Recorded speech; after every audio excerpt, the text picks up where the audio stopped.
कभी कभी छोटी छोटी दयालुता की कहानियां हमारे दिलों को छू जाती हैं। यह कहानी है एक रिक्शा वाले की, जिसकी नेकदिली ने किसी की जिंदगी बदल दी। गोरखपुर नामक एक सुंदर गांव में सूरज और ललिता नामक पति पत्नी रहते थे। वो उसी गांव में रिक्शा चलाता था। वो एक नेक इंसान था और हर रोज खाली रहे बिना कोई ना कोई काम मेहनत करते हुए जरूर करता था। एक दिन सुबह वो जल्दी उठ के रिक्शा चलाते हुए रिक्शा स्टैंड के पास जाता है। स्टैंड पे अपने रिक्शा को लगा के वो कोई ग्राहक का इंतजार करते रहता है। इतने में एक आदमी रिक्शा स्टैंड के पास आता है। सुनिए, बस स्टैंड के पास आएंगे आप? जी हाँ, मैं आऊंगा। रिक्शा में बैठिए साहब। उस आदमी को बिठा के वो रिक्शा चलाते हुए बस स्टैंड के पास जाता है। ऐसे ही मुझे हर रोज बिना खाली रहे रिक्शा चलाते रहना चाहिए, तभी मैं ज्यादा पैसे कमा पाऊंगा। ऐसे सोचते हुए वो रिक्शा को बस स्टैंड के पास जाकर रोकता है। ग्राहक रिक्शा का पैसे देकर वहां से चले जाता है। ऐसे वो उस दिन मेहनत करके रिक्शा चला के शाम के समय पे रिक्शा के स्टैंड के पास जाकर रिक्शा को वहां लगा के वही आराम करने लगता है। इतने में एक औरत रिक्शा स्टैंड में किसी और के पास जाकर कहती है, सुनिए, अभी मेरे पास पैसे नहीं हैं, पर मैं आपको कल पैसे पक्का दे दूंगी। मेरा इस गांव के स्वामी जी के पास जाना बहुत जरूरी है। कृपया मुझे उनके पास ले जाइए। अरे मेम साहब, आप तो कह रही हैं कि आपके पास पैसे नहीं हैं। इस रात के समय में मैं आपको कहीं नहीं लेके जा सकता। जाइए मेम साहब, चले जाइए। उस आदमी का गुस्से में ये समाधान देते हुए सुनकर वो औरत वहां से दूर जाकर दुखी हो जाती है।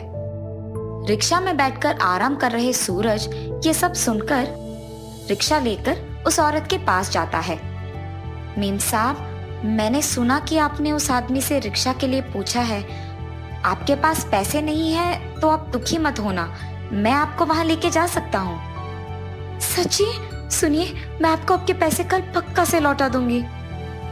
अरे अगर आप पैसे नहीं भी दिए तो चलेगा, बहुत देर हो रही है मेम साहब, आप जल्दी बैठ जाइए ना, मैं आपको वहां लेके जाऊंगा। सूरज के ये कहने पर वो औरत खुशी से उसके रिक्शा में बैठ जाती है। सूरज रिक्शा को बहुत तेजी से चलाते हुए उस औरत को स्वामी जी के पास पहुंचा देता है। ये जानकर कि मेरे पास पैसे नहीं हैं, आपने मेरी मदद की है और इसके लिए मैं आपका बहुत शुक्रगुजार हूँ। अरे मेम साहब, कोई नहीं, आप बस ध्यान से चले जाइए। ये कह के देर रात होने के कारण वो रिक्शा को चलाते हुए वहां से चले जाता है। ऐसे ही सूरज हर रोज बहुत मेहनत करते हुए सुबह से रात तक काम करता था। ऐसे बहुत दिन बीत जाते हैं। एक रात को जब सूरज उसका रिक्शा चलाते हुए उसके घर जा रहा था तो बीच रास्ते में उसे एक औरत खड़ी हुई नजर आती है। वो उसका रिक्शा रोकती है। सुनिए, मुझे इस गांव में मौजूद स्वामी जी के पास जल्दी जाना होगा। आज अगर मैं उनके पास नहीं गई तो कभी नहीं जा पाऊंगी। ठीक है मेम साहब, मैं आपको उनके पास ले जा सकूंगा। सूरज के ऐसे कहने पर वो औरत उसका रिक्शा चढ़ जाती है। तब सूरज रिक्शा को चलाकर स्वामी जी के आश्रम पे रिक्शा को रोकता है। मेम साहब, आपको यही उतरना था। जी शुक्रिया। ये कह के वो रिक्शा उतरकर चले जाती है। इतने में सूरज कहता है, मेम साहब, आपने तो मुझे पैसे ही नहीं दिया। पैसे? अरे रे, मेरे पास तो अभी पैसे नहीं हैं। ठीक है मेम साहब, अभी तो आपके पास पैसे नहीं है ना, जब आपके पास पैसे होंगे तो मुझे जरूर लौटा दीजिएगा। ये कहने के बाद वो रिक्शा चलाते हुए वहां से चले जाता है। मुझे सबसे पहले उस स्वामी जी से मिलना होगा। और ऐसे वो औरत तुरंत उस स्वामी जी के पास चली जाती है। स्वामी जी, आपके बारे में मैंने किसी और से सुना है, इसीलिए मैं आपके पास आई। मैं एक देवदूत हूँ और मुझे श्राप लगने के कारण मुझे ऐसे साधारण मनुष्य बन के रहना पड़ गया। अगर आज मैंने अपना पुराना रूप नहीं पाया तो मुझे हमेशा की तरह देवदूत नहीं बल्कि साधारण मनुष्य बन के रहना होगा। कृपया मेरी मदद कीजिए और इस श्राप से मुझे विमुक्त कीजिए। आप फिक्र मत कीजिए, आपके श्राप से मैं आपको जरूर विमुक्त करूंगा। ये कह के वो स्वामी जी उनके पास मौजूद माया जल को उस औरत पे फुहारता है और तुरंत वो औरत एक देवदूत के रूप में बदल जाती है।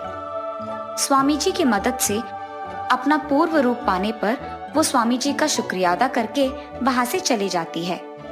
मेरे पास पैसे ना होने के कारण मैंने उस रिक्शा वाले को पैसे नहीं दिए हैं, पर उसी के कारण मैं सही समय पे यहाँ आ पाई हूँ। कुछ भी करके उस आदमी का मदद करना होगा मुझे।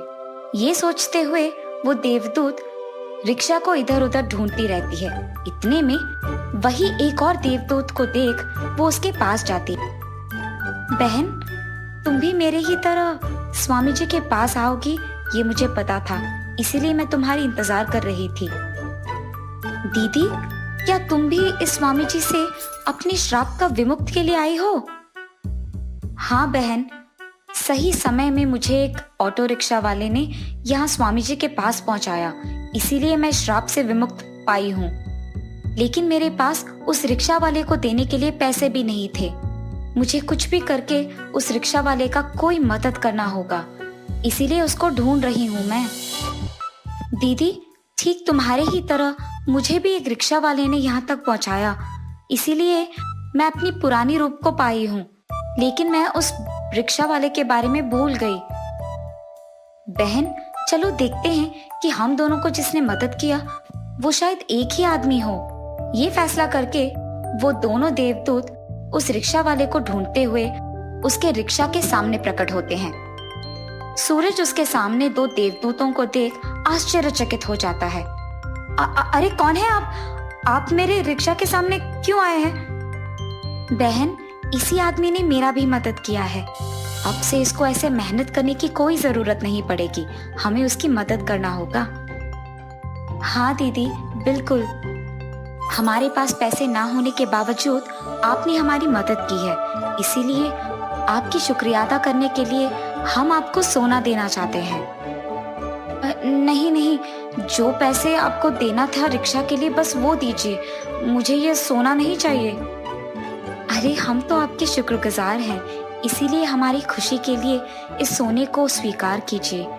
ये कह के वो दोनों देवदूत सोने को उसके पास छोड़कर वहां से गायब हो जाते हैं और वो रिक्शा वाला वो सोना लेकर खुशी से जीने लगता है।